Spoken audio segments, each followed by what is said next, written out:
Welcome to the Inclusion Live podcast, where we talk to senior leaders and they share their unfiltered leadership experiences. So today I'm joined by Fernando Bonaduce, and he works for JTI. He's the global head of DE&I. And you know what? I'm delighted Fernando has joined us today. He's got a wealth of international experience. He doesn't only speak 4 languages at least, but he's worked in a number of countries: Costa Rica, Switzerland, France. Obviously, he's from Italy, so I'm sure we'll share some of those experiences. So he's got this really great lens on DEI. Now, today, I just want to welcome you, Fernando. Thank you for making the time to join us. And perhaps you would like to spend a little moment talking about you and your experiences. Yes, Esther, thanks a lot. It's a pleasure to be here. We're having a lot of fun, and we will. And I hope we can have an interesting conversation. My experience are having a fil rouge of being fun. I followed the things that overall, in my over 25 years of experience, I have been most passionate about, that has ultimately brought me here and across. And I'm a professional of human resources, and I've touched everything, I think, in what we define human resources, and most lately, indeed, the work on how to help huge organization like JTI is today become more and more inclusive. JTI globally, just in case people don't have a sense of the size of the organization, how is it and where do you operate? Very good. So we are headquartered here in Geneva, Switzerland, for the international portion of our business. And from here, we govern our business in over 75 countries, and we sell our products in more than that. But we do have organizations of different sizes across all of the globe, which is super fascinating for me. This has offered me a footprint of geographical experiences that I've not had in previous experiences. I've worked a lot in consumer goods, and I worked in the fashion industry, and I worked in other industries, and they've always had a different footprint. Now JTI is operating in some of the markets that today have a particularly challenging social and political environment, and that's, with the good and with the bad, a massive learning for somebody who does a job like I do. Wow, thank you. And actually, the topic we wanted to explore together is around mental health and personal well-being. Mm-hmm. So I thought we'd kick off the conversation by understanding, what does that mean to you when we think about mental health and well-being?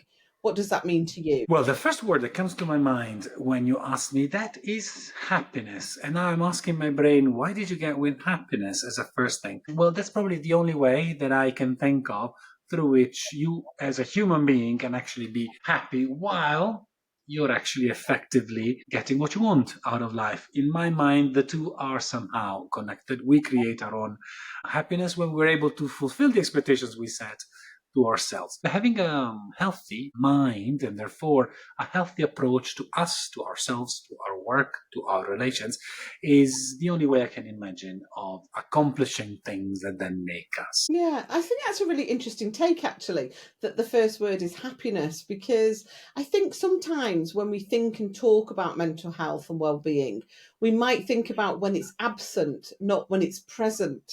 And so I love the way that you've really connected it to this concept of happiness, and actually how they're all connected and hardwired together, and it's a real fulfillment of mental health and well-being. Thanks for highlighting that, Esther, because that's the one thing. I mean, health is health. And believe me, we had the same conversation in our executive team, where I had to actually literally point it out to the most energetic, the most smiley person in the room and say, that's what mental health looks like.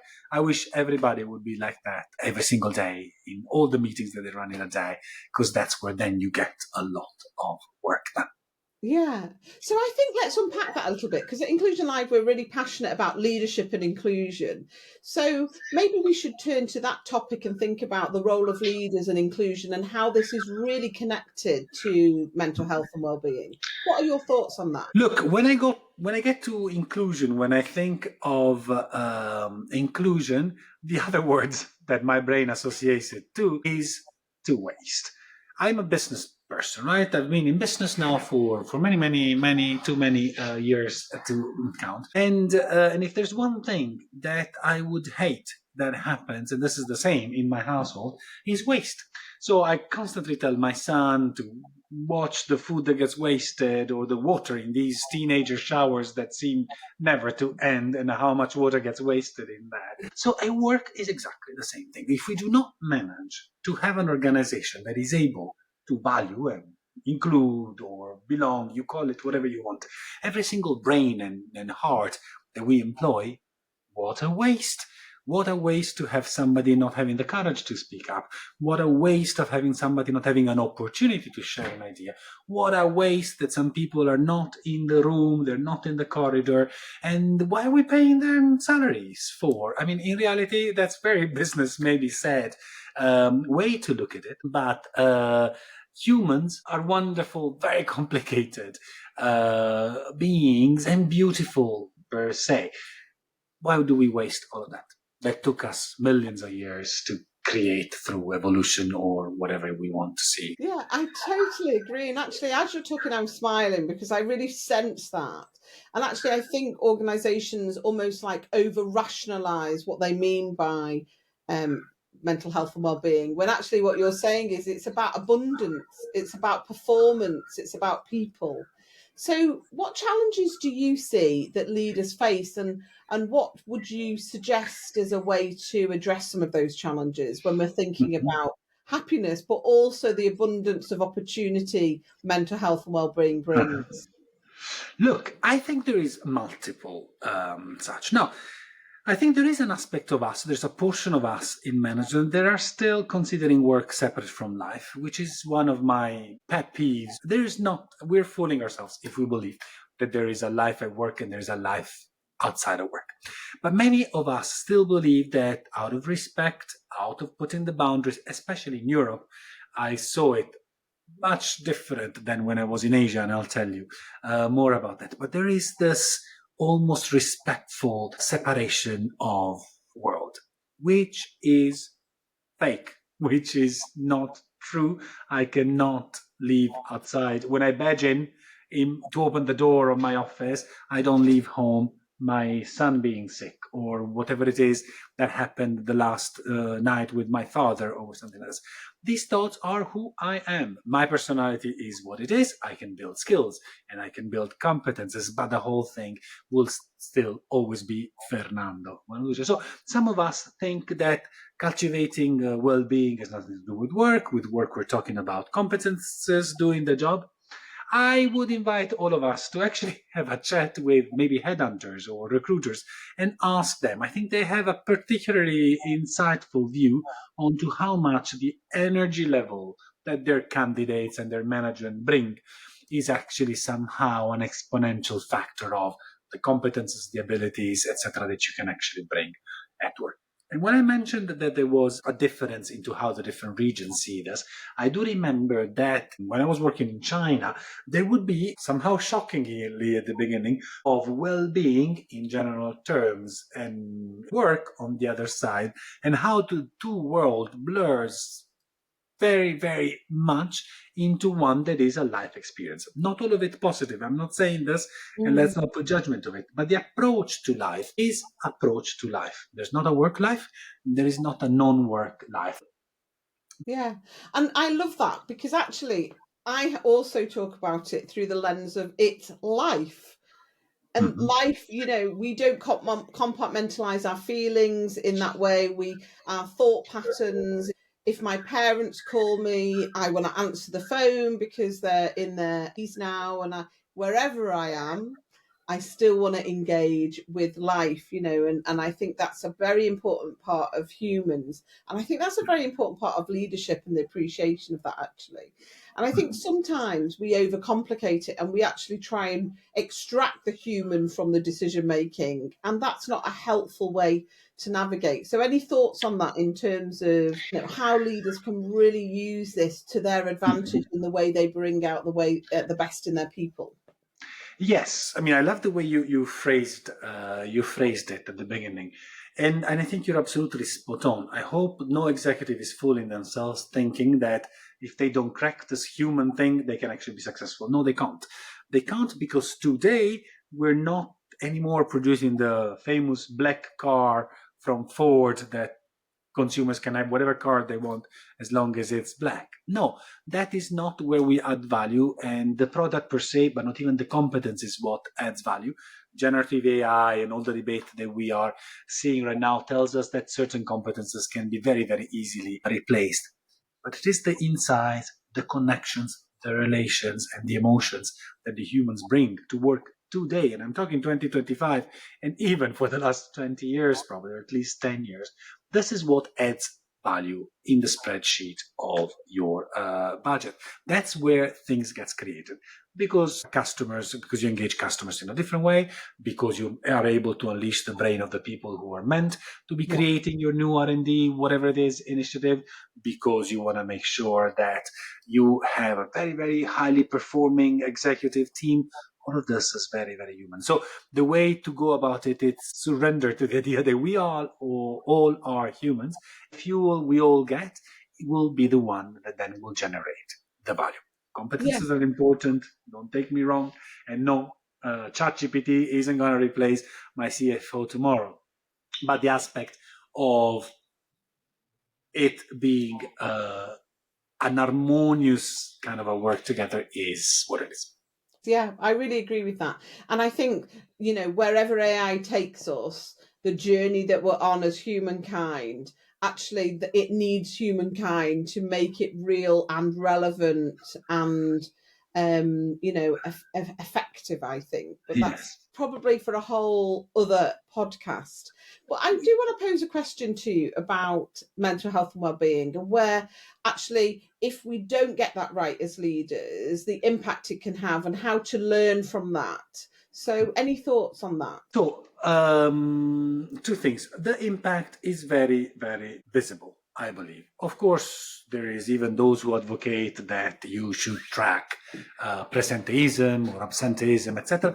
I'm personally not a fan of that tracking, but you can walk the corridor of your company and see that all the gossips, all the we talk when people are not present, all the excuses about not being there on the one day, etc., are all generally symptoms of not being enough health in the organization. Health in sense of feeling entitled to accept who you are, who we are, and how we go about things. So there is that. And that gets into the way of us being fast, us spotting mistakes or valuing the good ideas.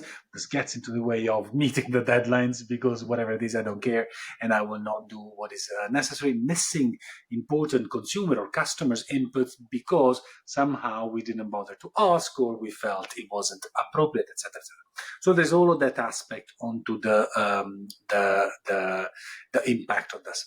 Now, I do not know that this per se teaches us a lot, because we've seen generation of us leaders respond to situations like this with more training or more discipline or more, which sometimes are necessary. Yeah? Sometimes it's simple, a base of I don't have the competence or the capabilities of having a good customer call. In that case, I need to work that up. So I don't know that the learning is immediate. But one thing that I personally value a lot is the talk, i.e., let's discuss more and more the impact of mental health, us as individuals, and to work. There's way too much stigma today still on the topic that goes both onto does it belong or not at the workplace, but this is a big debate on this, and also how ready are we, and then across the globe, this will have a massive spectrum of differences, to accept that we are not always happy and that we're not always high performing. And yes, sometimes we are not healthy from a mental point of view. The more we are able to invite a conversation where it is okay to be vulnerable as individuals and also accept the humanity of people around the meeting room that kind of maybe tired, maybe depressed, may have an issue or not, or are very energized, etc. Once we do recognize that and we talk that talk, then it's going to become more and more easy to then learn how to. And I think the how then is not very difficult. How comes relatively natural once we've understood that the why is important is the first. Yeah. And actually, you talked about psychological safety and how mental health and well-being go hand in hand with that. So I think it's really worth spending a moment exploring how that Mhm. helps well-being and mental health, having the existence of psychological safety. So just for clarity for listeners and leaders tuning in, psychological safety is having an environment where you can be candid and share thoughts and perspectives without fear of any almost like detrimental reaction. And that might be, willing to admit mistakes. It might be around challenging for better. It might be around, I don't know this. Can somebody help me with this? So, what are your thoughts on that, Fernando, in terms of the two pieces going hand in hand? No, I mean, guys, and this is not Fernando saying, there is something that we clearly call in the market psychosocial risks that are very, very much the way through which many organizations, even WHO level type of organizations, help us see the impact of work on mental health and vice versa. Okay, so the brain is a fascinating world, I imagine, by itself. And some of the issues that we see, the problems and the obstacles that we see, are entirely here.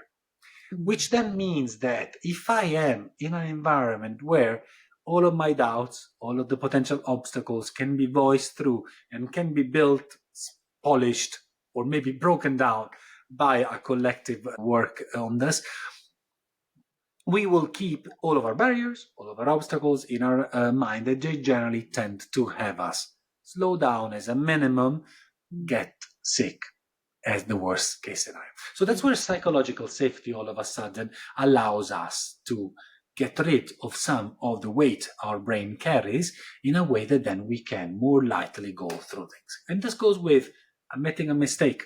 This goes with not being afraid of making a mistake, because then you know you will not be judged, and then your brain will not record, oh my goodness, now Esther will think very badly about mm, Fernando and whatever it is, and she will tell his boss and he will lose a job and his son will have to beg for him to do. So all of these constructs and catastrophizing that our brains tend to do, we all do this. mm, It is something that psychological safety goes, but also the creativity that comes with it, and therefore the energy and the positive spiral that this is included is on the other side of the spectrum as well.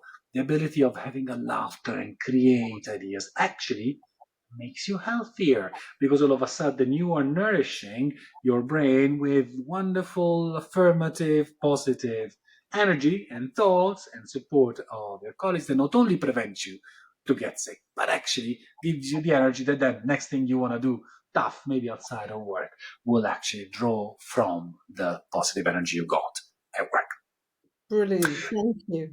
So, I mean, I love the words nourishing as well, because nourishing always makes me feel that it's something that's you're putting good things in, and it's really helping you be at your best. And Mhm. that's mentally, that's around the conversations you're having with your colleagues. I mean, the joy of saying, I don't know how to do this, and they say, I don't know either, and you suddenly feel immediately better, but actually you're discovering and you're learning together. And we know that a growth mindset, that recognition that we can continually learn from each other, is a really, really important part of leadership. Yeah. So I guess as we think to close together, Fernando, I'm keen Mhm. that we always share our two or three strategies that actually leaders can do straight away that could make a difference for them with their team when we're thinking about creating an inclusive environment.